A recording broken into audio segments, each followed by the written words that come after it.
ভৰিটোতে পৰি থাকিলে আৰু কোনেও দেখা নাই তাত ভনীয়েকজনী ঢুকালে আকৌ এজনী পাব হয় কথাটো সঁচা ফ্ৰেণ্ডছ মই ৰেশ্মি আপোনালোক সকলোকে মোৰ চেনেলৰ অন্য এটা ভিডিঅ'লৈ পুনৰবাৰ স্বাগতম জনাইছোঁ আশা কৰোঁ আপোনালোক সকলো ভালে আছে আৰু মোৰ বেটাটো দেখিছেনে আপোনালোকে কিমান দুষ্ট হৈ গৈছে মোৰ বেটাটো এনেকৈ থাকে ভাল পায় তেনেকৈ থাকি আচলতে আৰু ঘৰত থাকিলে মোৰ লগত এনেকৈ নাথাকে তাৰ খুৰীয়েকৰ লগত এনেকৈ থাকে আজি মোৰ লগত এনেকৈ আছে আৰু আজি এতিয়া দুপৰীয়া সাজত আমি বনাম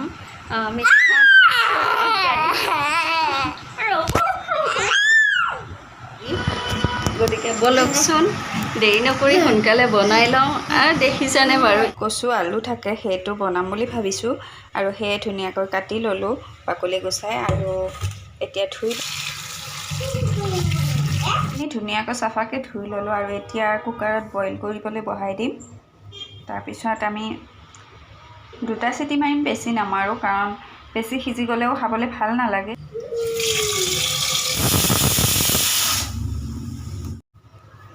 তৰকাৰীখনৰ কাৰণে মই কাটি ল'লোঁ পিঁয়াজ এটা আৰু নহৰু কেইফুটমান আদা আৰু জলকীয়া এটা লৈছোঁ মাত্ৰ কাৰণ আয়ানে খাব যিহেতু ধুনীয়াকৈ বইল হৈ গ'ল আৰু এতিয়া এইখিনি তৰকাৰী বনাম আৰু মই যে কৈছিলোঁ আপোনালোকক 2টা চিটি মাৰিম বুলি কিন্তু মোৰ 3টা চিটি মৰা গ'ল কাৰণ মই আয়ানৰ লগত আছিলোঁ অলপমান সেইফালে সেইটো কাৰণে আহি পাওঁতে 3টাই মাৰি দিলে সেয়েহে অলপমান কচুবিলাক এনেকুৱা হৈ গৈছে বহুত বেছি ঢিলা হৈ গ'ল আৰু ইয়াতকৈ আকৌ বেছি মাৰি দিলে আৰু একেবাৰে নোহোৱা হ'ল হৈ যেন পায় আৰু ৰেখা বাই যে কৈছে এটা ভিডিঅ'ত একেবাৰে মিছা কথা নহয় যে সকলোৱে এইটো খুব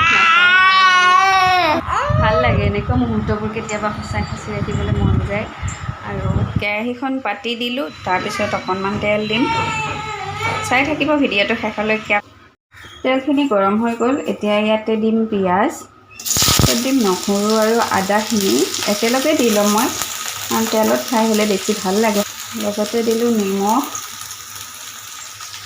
পৰিমাণ মতে দিব আপোনালোকে খাই চাই কিনে কচুৰ তৰকাৰীটো সকলোৱে বনাব জানে আৰু এইখিনি দিলোঁ হালধি গুড়ি এইখিনি এতিয়া ধুনীয়াকৈ লৰাই ল'ম এতিয়া অকণমান পানী দি লৈছোঁ আৰু মাছ এতিয়া অকণমান পানী দি ল'লোঁ আৰু মাছটো মই এতিয়াই নিদিওঁ কাৰণ মাছ ভাজি থোৱা আছে সেইকাৰণে একেবাৰে তৰকাৰীখন হোৱাৰ পিছত মাছটো দিম এতিয়া এইখিনি লগতে দিম এতিয়া আলু আৰু কচুটো দি ল'লোঁ এতিয়া ধুনীয়াকৈ ভাজি ল'ম আকৌ অকণমান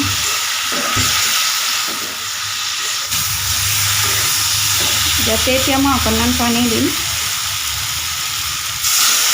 এইখিনি হৈছেই প্ৰায় ইয়াত অকণমান পানী দি ল'লোঁ এতিয়া তৰকাৰীখন এনেদৰে উতলি আহিব ধৰিছে এইখিনি উতলাৰ পিছত গেছটো বন্ধ কৰি দিম যদি নেমু নিদিয়াকৈ খাবলৈ বেয়া পায় তেনেহ'লে নেমু অলপমান চেপি ল'ব ভাল লাগিব খাই টেঙা সোৱাদটো আহিব যিহেতুকে মই কিন্তু টেঙা আজি দিয়া নাই হৈ গ'ল আমাৰ তৰকাৰীখন এতিয়া গেছটো বন্ধ কৰি লওঁ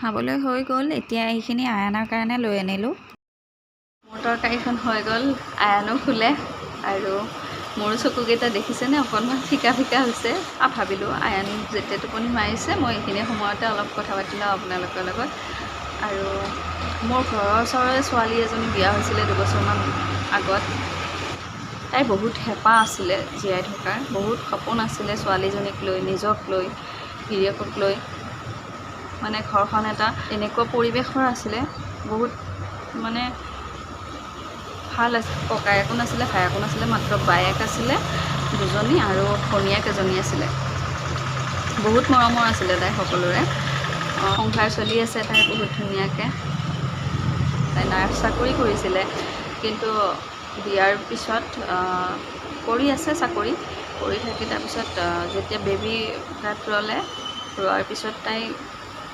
চাকৰিটো বাদ দিলে দিয়াৰ পিছত আৰু যেতিয়া বেবীটো জন্ম পালে বেবীটো জন্ম পোৱাৰ 9 মাহ হৈছে আৰু তাৰপিছত তাইৰ এদিন হঠাৎ কৰি জ্বৰ হ'ল আৰু সেইখিনি সময়ততো মাকবিলাক মানে সবল হৈ নুঠে ন পটককৈ আৰু মোৰো তেনেকুৱা হৈছিলে মোৰ ক্ষেত্ৰতো বহুত জ্বৰ হয় হঠাৎ কৰি ঠাণ্ডা লাগে, জ্বৰ হয়, এনেকুৱা আছিলে। কিন্তু তাইৰ ক্ষেত্ৰত তাইতো একদম ঠাণ্ডাৰ দিন আছিলে সেইকেইদিন। তাৰপিছত সেই ঠাণ্ডাৰ দিনত তাইৰ জ্বৰ হৈছে, যিহেতু বেবীৰ কাপোৰ কানি ধুব লাগে, ইফালে তেজপুজো কমি আছে তেনেকৈ। তাৰপিছত আৰু তাইৰ জ্বৰ হ'ল। জ্বৰ হোৱাত গিৰিয়েকে কিন্তু বহুত মৰম কৰিছিলে, শাহুৱেকহঁতেও মৰম কৰিছিলে। তাৰপিছতে ছোৱালীজনী ডক্টৰে ট্ৰিটমেণ্ট কৰি জণ্ডিছ হোৱা বুলি ক'লে কৈছে, কিন্তু জ্বৰ হোৱাৰ 15 দিনমান হৈছে, হোৱাৰ পিছতে ছোৱালীজনী ঢুকাই থাকিলে। সেই বেবীজনী আছিলে 9 মাহ, আৰু সেই 9 মাহত মোমায়েকহঁতৰ ঘৰৰ মানুহে তাইক আনিব খুজিছিলে, কিন্তু সকলোৰে মৰমৰ আছিলে তাই। মোমায়েকহঁতৰো মৰমৰ আছিলে আৰু দেউতাকহঁতৰো মৰমৰ আছিলে বহুত, যিহেতু এজনীয়ে ছোৱালী, এটাই ল'ৰা আছিলে। বিয়া হ'ল, হোৱাৰ পিছত নাতিনীয়েক পালে, সকলোৰে মৰমৰ দিয়কচোন।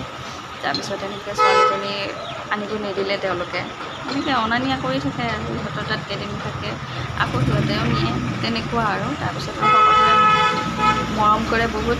তাৰপিছত ছোৱালীজনী আছে তেনেকৈ থাকি 5 মাহমান হ'ল মাক ঢুকোৱা। তাইৰ জ্বৰ হৈছে। জ্বৰ হোৱাৰ কাৰণে তাইৰ মোমায়েকহঁতৰ মানুহ খবৰ ল'বলৈ গৈছে।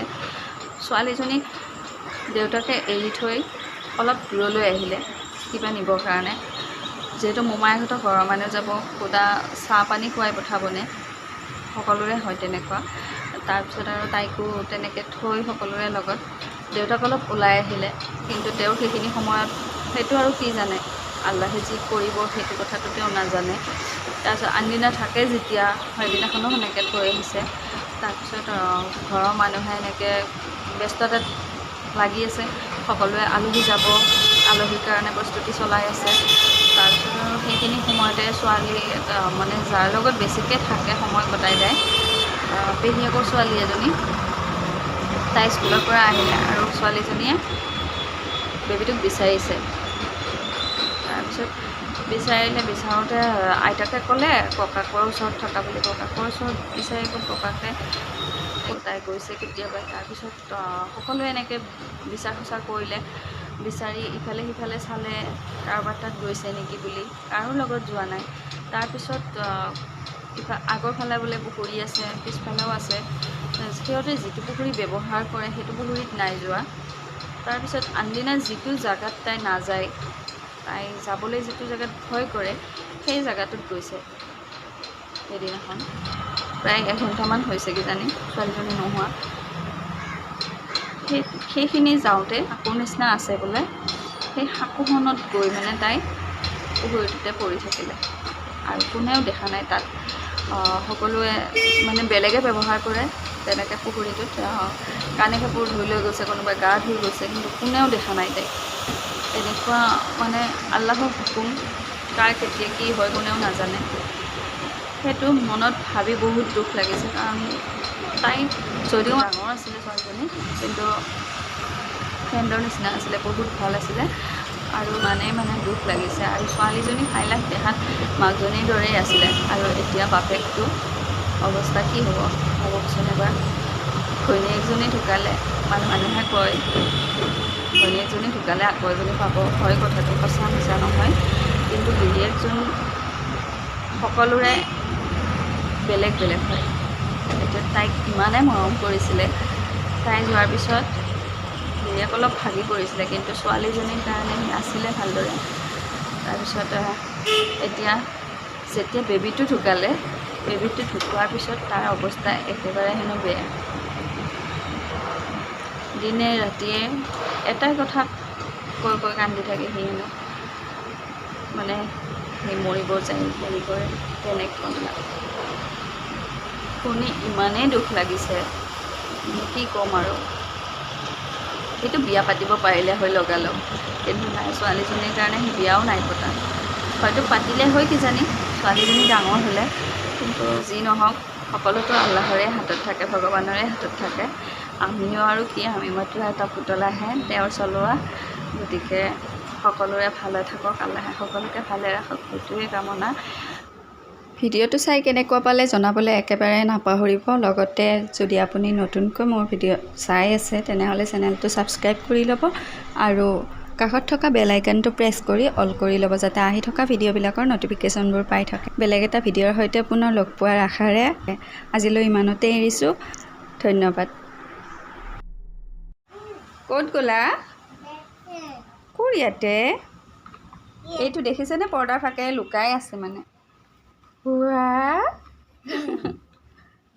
চাওঁ আহাচোন, মামি মামি খেলি আছা নেকি তুমি? কি খেলি আছা? অ' কি লিখিছা? আৰু অঁ গুড বয়।